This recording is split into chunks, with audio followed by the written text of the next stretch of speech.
As we work through the exercises in this training course, we need to learn how to save our images in order to maintain flexibility, especially when we start working with layers. So the first thing that I want to do is choose Photoshop and Preferences, and then File Handling.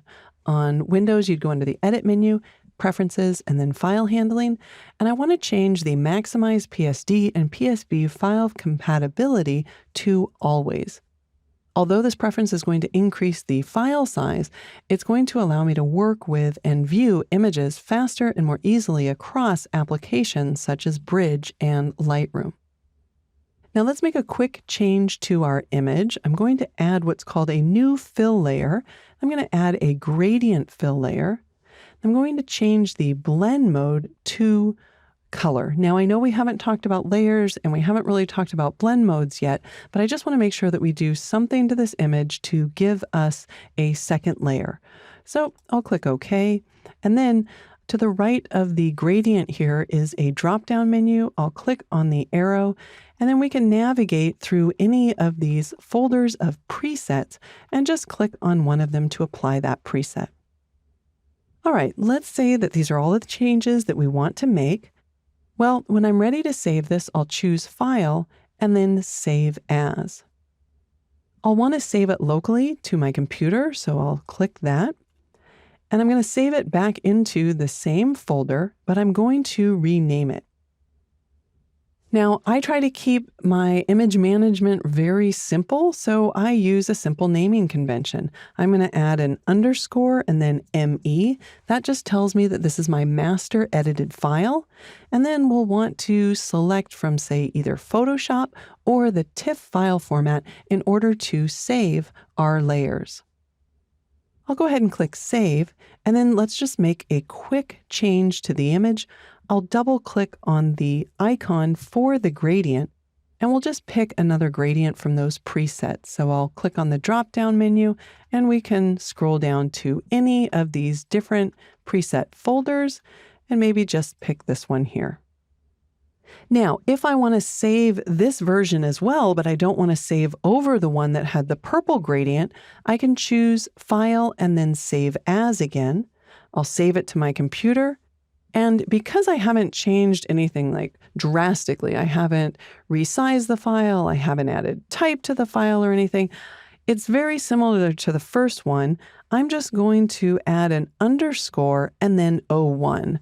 I often see people adding like a finish or done or final after it. But what happens is that then if you're going to make another change, then it gets confusing as to which image is really the final image. So I just sequence it. If I make another change and I want to save as, I'll just do 02 and then 03. All right, so for now, I'll save this. And one more example, let's say I want to resize this image for posting online. I'll use Image and then Image Size. I'm going to resample the image, but I want to change this to pixels. And let's say I just want this to be 800 pixels wide. I'll click OK. That will resize the image for me. And then I'll do a File and then Save As. But because I'm posting it online, well, I still want to save it on my computer locally, but I want to save it as a different file format, in this case, JPEG. And again, I might want to append this so that it tells me more about the image. For example, I might add 800 px for pixels. When I click Save, I can pick the image options for quality. I'll go ahead and bring that down to 10 and click OK.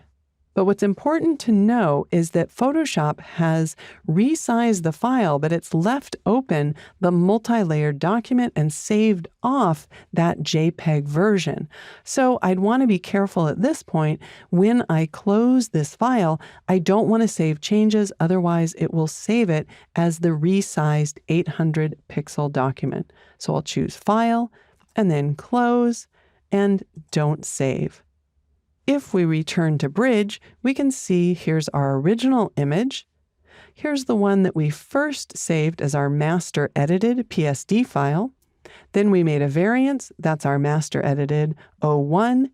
And we've got our master edited 01 800 pixels as a JPEG. So before I wrap up, I typically save all of my edited PSD and TIFF files back to the same folder as the original. However, there might be times when you want to save all of your edited files to a separate folder. It just depends on the project. But if you do want to save all of your images back to a specific folder, return to Photoshop and choose Preferences, again, File Handling, and we can uncheck the option to save as to the original folder. And this way, if you save to a different folder, like a processed folder, every time you do a save as, it'll default to that folder. For now, I'll enable to save as to the original folder so that I can continually save the exercise files back to their original folders.